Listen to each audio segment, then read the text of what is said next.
नमस्कार, सुप्रभात. स्मिता मनोज पाधी यूट्यूब चॅनलवर सर्वांचं स्वागत. आज मी आणि माझी बहीण आम्ही दोघी निघालोय नऊ देवी दर्शन या यात्रेसाठी.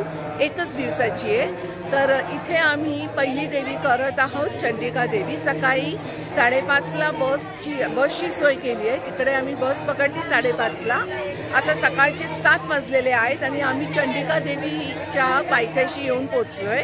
मी दर्शन करायला जाते, माझी बहीण खालीच थांबते कारण चढण आणि पायऱ्या आहेत त्यामुळे मी प्रयत्न करते. तुम्ही मागे बघत असाल, आज देवीचा 4था दिवस वार गुरुवार आणि रंग पिवळा. सगळीकडे पिवळमय सगळ्या बायका पुरुष सगळ्यांनी कपडे घातलेले आहेत. मी प्रयत्न केलाय, साडी नाही नेसले आज कारण म्हटलं प्रवास आहे, पाऊस आहे म्हणून म्हटलं दर्शन महत्त्वाचं त्या हिशोबाने. पण हौस आहे त्यांनी नक्कीच करावं. मी माझ्या सोयीने आज ड्रेस घातलेला आहे. तर भेटू दिवसभरात पुढे काय काय घडतंय ते भेटतेच तुम्हाला.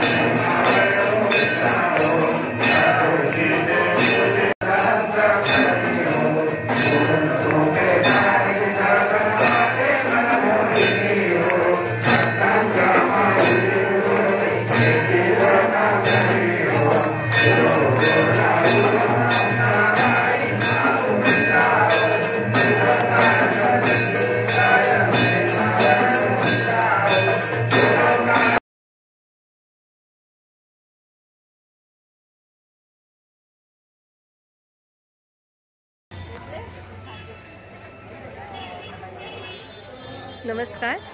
आता पहिली देवी मगाशी आपली झाली पालघर येथील चंडिका देवी. आता दुसरी देवी आहे सफाळे गाव येथील कुर्लाई. तर इथे आता आम्ही दर्शनाला आलो आहे. मगाशी आमचा नाश्ता वगैरे झाला व्यवस्थित. एक जैन मंदिर होतं, त्यांची सोय होती पालघरलाच पुढे. आणि आता सफाळेला आलो आहे, घेऊ दर्शन देवीचं.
मुजबा देवी माता मंदिर, मांडेगाव। हो, आतमध्ये जाऊन बघू आता दर्शन। मुजबा देवी मांडेगाव।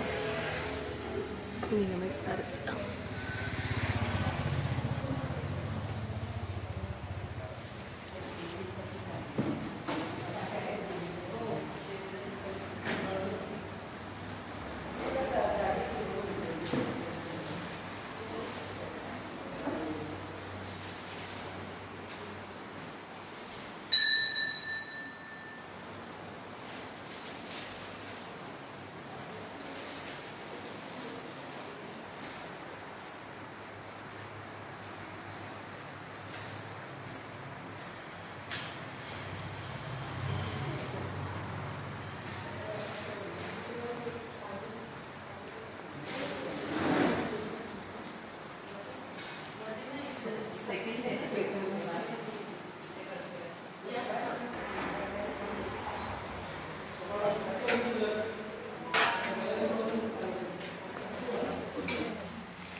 नमस्कार। आता तुम्ही मागे पाहत आहात ते चामुंडा देवी माकुलसार या गावातले पालघर भागातलंच आहे। आता ही आमची दिवसभरातली तिसरी देवी आहे। पहिल्या 2 देवींचं दर्शन खूप छान झालं। आता आम्ही चामुंडा देवी दर्शन घेतोय आणि ही मागे जी उभी आहे ही आमची बस आणि दादांनी जयवंत दादा म्हणून आमचे ड्रायव्हर दादा आहेत, त्यांनी छानच चालवत आहेत गाडी। आणि आजूबाजूला जे दिसतोय तो मंदिराचा परिसर आणि तुम्हाला मागे तलाव दाखवते। हा बघा, हा आहे इथे मागचा तलाव आणि निसर्ग। खूप सुंदर वातावरण आहे, हलकसं आभाळ आणि असं हे आजूबाजूचं वातावरण। तर चला दर्शन घेऊया चामुंडा मातेचं।